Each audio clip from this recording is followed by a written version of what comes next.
बिस्मिल्लाहिर्रहमानिर्रहीम। अस्सलाम वालेकुम नाजरीन, मैं हूँ सामा विरका। आप देख रहे हैं इस्लाम न्यूज़। मॉर्निंग की खबरों का आगाज करेंगे। सबसे पहले शामिल करेंगे टॉप 10 न्यूज़।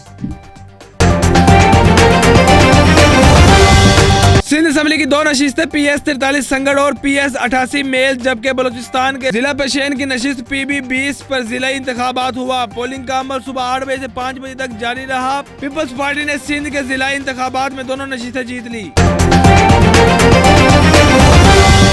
आलमी मालियत फंड और पाकिस्तान के दरमियान मुआहिदा तय पा गया।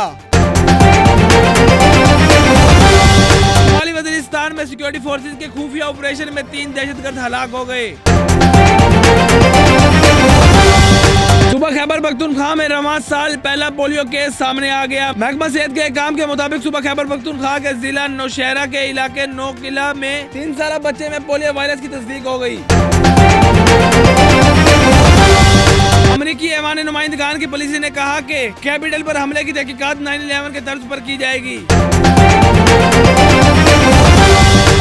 फ्रांस में इंतहा पसंदगी की रोकथाम के नाम पर मुसलमानों के खिलाफ सख्त पाबंदियों और कड़ी निगरानी के लिए कानून मंजूर कर लिया।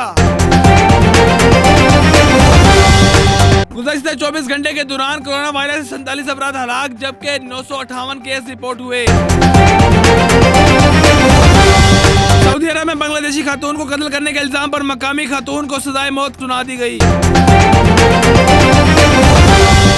कराची में पाकिस्तान सुपर लीग PSL की टीम लाहौर कलंदर्स के शाहीन अफरीदी को नायब कप्तान मुकर्रर कर दिया गया।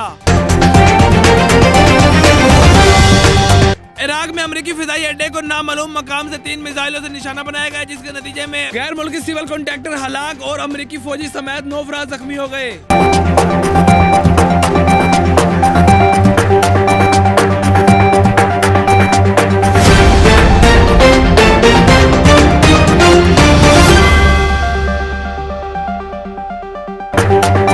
जी तो नाजरीन, ये थी दुनिया भर से 10 बड़ी खबरें। मजीद खबरों से बाखबर रहने के लिए हमारे साथ जुड़े रहें। मिलते हैं ताज़ा तरीन अपडेट के साथ।